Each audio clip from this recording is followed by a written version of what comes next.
வணக்கம் ஃப்ரெண்ட்ஸ். இந்த வீடியோவில் நம்ம எதை பற்றி பார்க்க போகிறோம்னா, கலைஞர் டிவியில் ஆன் பண்ணால் என்ன செய்யுதுன்னா, இந்த எல்ஓடியில் ஸ்பார்க் ஆகுது. உங்களுக்கு பார்த்தாலே தெரியும். பாருங்க, ஸ்பார்க் ஆகுது. இது என்ன ஃபால்ட்டுன்னு பார்க்கலாம். இது என்ன ஃபால்ட்டாக இருக்குன்னா, எல்ஓடி தான் பிரச்சனை. இதில் பார்த்தீங்கன்னா, ஏற்கனவே இதில் டேப் அடித்து பார்த்துருக்காங்க. டேப் அடித்து அந்த ஜாயிண்ட் உங்களுக்கு பார்த்தா தெரியும். அந்த ஜாயிண்டில் திரும்பவும் அந்த லீக்கேஜ் இருக்குது. அதனால் இப்போ இந்த எல்ஓடி நம்ம ட்ரை பண்ணி எடுத்துக்கலாம். ட்ரை பண்ணி எடுத்துக்கிட்டு பழைய எல்ஓடியை வந்து மாற்றி பார்க்கலாம். இதை ட்ரை பண்ணிவிட்டு இதை நம்ம ஃபஸ்ட்டு வெளியில் எடுத்துக்கலாம். எடுத்துகிட்டு செக் பண்ணிக்கலாம்.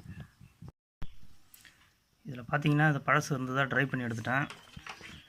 இதுதான் இந்த பழசு. இதில் பார்த்தீங்கன்னா உங்களுக்கு தெரியுங்க பாருங்கள், இந்த ரப்பர்லாம் பிஞ்சு இதில் லீக்கேஜ் அதிகமாக இருந்துச்சு. அதனால் இப்போ நான் புதுசு எடுக்கலை.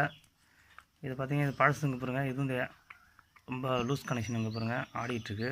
அதனால் இதை நம்ம கட்டிட்டு இப்போ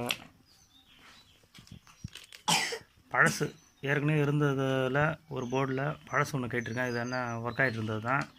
இது நம்பர் பார்த்தீங்கன்னா அங்கே பாருங்கள், BSC 24-01N 4014Kன்னு இருக்குது. இப்போ நம்ம இதில் பற்ற வச்சுக்கலாம். பற்ற வச்சுட்டு எப்படி வேலை செய்யுதுன்னு பார்க்கலாம்.